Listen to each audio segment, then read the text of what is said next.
여러분 반갑습니다. 3월 1일 토요일, 3일절이네요. 박영식 라이브 출발합니다.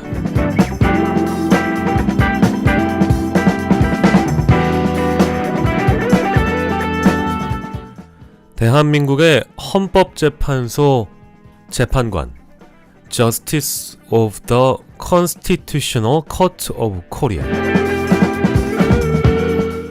헌법재판소법 제15조에 의하여 대한민국의 대법관과 같은 장관급 정무직 공무원의 대우를 받는다.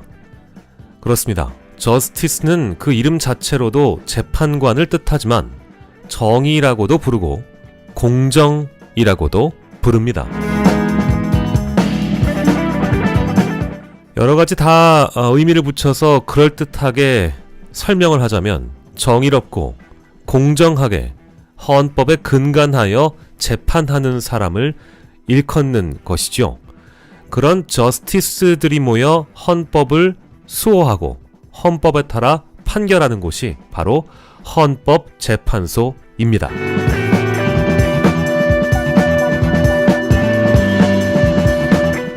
헌법재판소는 입법, 사법, 행정으로부터 독립된 최고의 헌법기관이고 우리 국가가 부여한 최고의 권위를 지닌 기관입니다. 그런 헌법재판소가 내린 결정은 헌법을 따르는 국가에서는 대통령이든 대통령 할아버지든 그 어떤 누구라도 반드시 받아들여야 하는 것이 의무이자 상식이겠죠. 헌법을 근간으로 세워진 이 나라에서는 헌법 위의 존재를 허락하지 않기 때문입니다.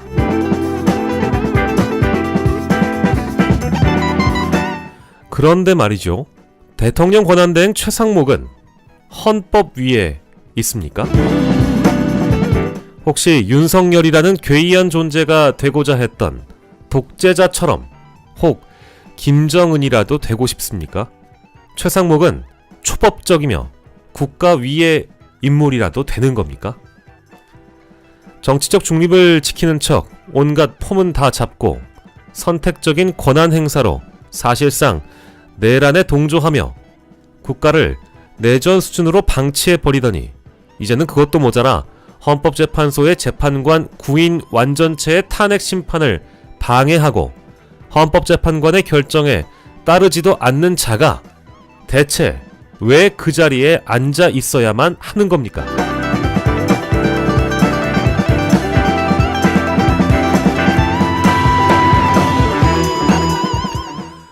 국회 몫의 헌법재판관을 인정하지 않는 것만을 따져보더라도 삼권 분립을 뒤흔들고 있는 국헌문란 사안이며 이를 바로잡기 위해서 헌법재판소의 결정까지 나온 것인데 이걸 무시하는 최상목 권한대행의 행태 저는 분노를 넘어 참담함을 느낍니다. 헌법을 무시하는 내란의 공범 최상목 그가 어디까지 언제까지 가는지 한번 지켜봅시다. 3월 1일 박영식 라이브 시작합니다.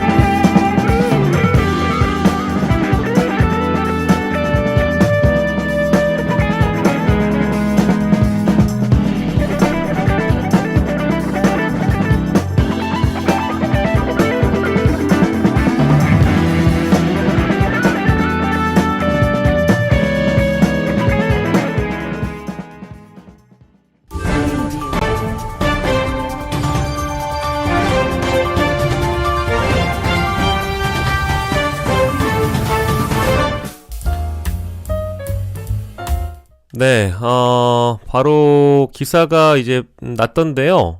일단 단독 기사가 떠있길래 가지고 왔습니다. 3월 4일에요. 국무위원 간담회가 열린다고 하는데요. 이 자리에서 아마도 마은혁 임명에 무게를 두지 않겠느냐, 이제 이런 소식이 어제 저녁에 좀 떴습니다. 근데 아마 상당한 압박을 받을 거라고 생각이 들고요. 이번만큼 전 여론의 압박을 받는 경우도 없을 겁니다. 왜냐면 이건 뭐 제가 오프닝에 설명을 해드린 대로 헌법재판소가 이미 판단을 내린 건데 이거를 어떤 사람이 어떻게 지키지 않을 수가 있겠습니까? 뭐 말도 안 되는 얘기고요. 헌법재판소가 위헌이라고 결정 내렸으면 위헌인 거예요. 예, 어떠한 사람도 헌법 위에 서 있을 수가 없습니다. 헌법 위에 누가 있잖아요? 법 위에 누가 있으면 그거를 독재 국가라고 부르는 거예요. 그럼 국가도 아닙니다. 민주주의 국가가 아니에요. 그래서 최상목은 버틸 때까지 버티다가 이제 임명을 하는 분위기인데 저는 조금 짜증이 나는 게 언론사들 분위기를 이렇게 봤거든요. 언론사 분위기를 봤는데 이게 뭐 제가 이렇게 보니까 꼭 저같이 생각을만 하는 건 아니더라고요. 그러니까 말인즉슨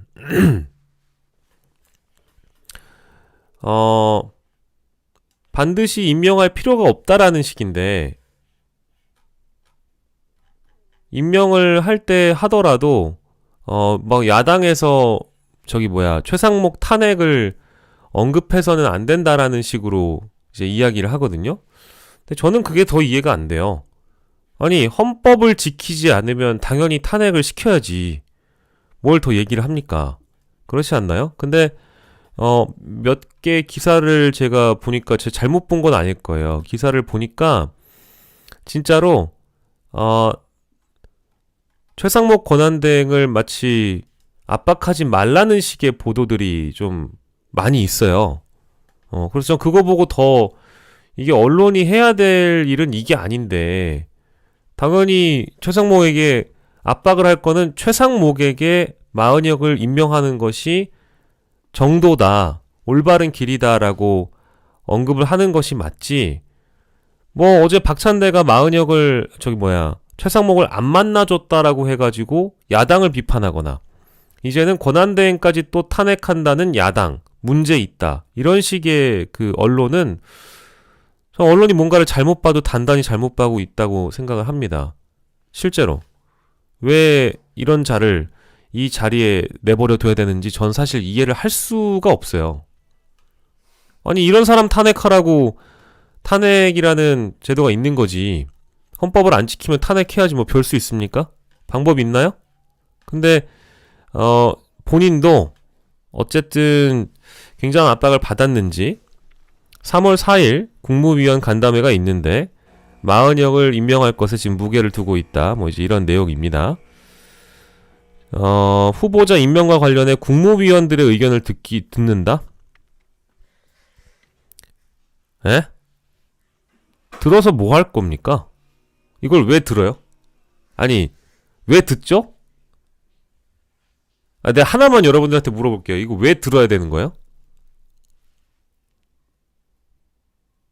나는 이런 것도 잘 이해가 안 돼요. 그러니까 어제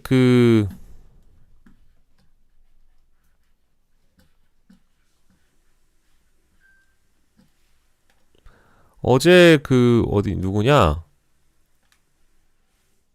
어제 당장 임명을 해도 모자름이 없고 그제 임명을 했었어야 되는데 지금에 와가지고 다음 주까지 또 일주일을 시간을 끌고 국무위원 간담회를 한 다음에 의견을 듣고 나서 임명을 한다라는 건 국무위원들이 헌법재판관이 아니잖아요.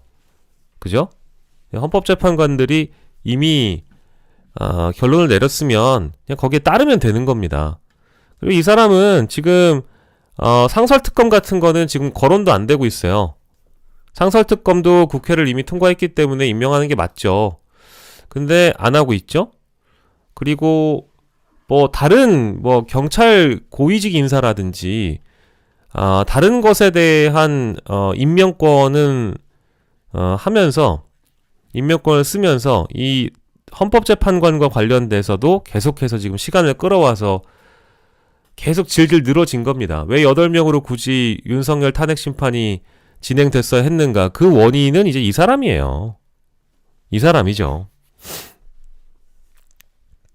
뭐 차라리 이제는 최상목이라도 앉아 있으니까 그나마 다행이지 않냐라는 식의 그 시각이나 관점도 저도 사실은 이게 좀 이해하기 어렵습니다. 그래서 그냥 언론들이 여전히 이 사태를 바라보는데 야당이 어제 국정회의체 이거를 박찬대가 깨버렸다고 해가지고 박찬대를 비판하거나 민주당을 비판하거나 최상목 권한대행 탄핵을 언급하는 야당을 비판하는 것도 잘못됐지만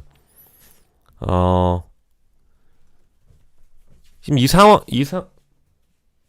이 상황에서 계속해서 시간을 지금 지연시키고 있다라는 게 저는 우리나라가 내전 상태로 빠지고 있다라고 보고 있기 때문에 오늘만 하더라도 3.1절 집회가 당연히 윤석열 퇴진을 외치는 집회라든지 그쪽 한쪽만 진행이 되더라도 사실 저는 큰 문제가 없다고 보거든요. 그게 대다수 국민의 여론이라고 생각하고요. 근데 계속해서 시간을 주면서 가짜 극우 보수, 가짜 극우 보수 수구 퇴행 매국 좀비 같은 인간들이 자꾸 나와서 윤석열을 두둔하고 비호하는 집회들의 이 어떤 규모가 커지다 보니까 언론도 그거를 절반 1대1 보도를 하잖아요. 반쪽으로 나뉜 광장. 탄핵 찬성과 반대 집회가 이 시각에 열리고 있는데 동일한 무게로 다룰 수 있는 그런 배경을 마련해 준 것도 누구냐? 바로 이 사람입니다. 어쨌든 국무위원들의 의견도 들어보겠다는 취지 같은 거 필요 없고요. 그냥 결론 내렸으면 끝난 거고요. 예. 근데 어쨌든 여당에서 나온 얘기를 들어보니까 조만간 마은혁 후보자 임명 수순을 밟을 것이다라는데 무게를 두고 있습니다. 이 관계자의 말에 따르면 헌법재판소가 지난 27일에 국회가 선출한 마 후보자를 최 권한대행이 임명하지 않은 건 국회에 대한 권한 침해라는 결정을 내린 만큼 내부적으로는 불가피하다. 뭐 이거 제가 한 얘기죠. 그죠? 시끄럽고 시끄러우니까 빨리 임명하고요. 예. 더 뭐 이거에 대해서는 거론할 필요가 없는 것 같습니다. 예, 그래요. 아무튼 임명 안 하면 탄핵하는 게 맞지. 원칙적으로는 맞습니다. 줄 탄핵을 하네, 뭐 국무위원을 또 탄핵을 하네. 다음에 권한대행이 또 누가 있네. 그리고 뭐 또 뭐라고? 여당에서 뭐라고 얘기했냐면 권성동 원내대표가 그렇게 얘기했던 것 같은데 한덕수 국무총리 탄핵 심판 선고가 이제 곧 나오니까 한덕수 올 때까지 기다려야 된다라는 식으로 얘기를 했던 것 같아요. 예.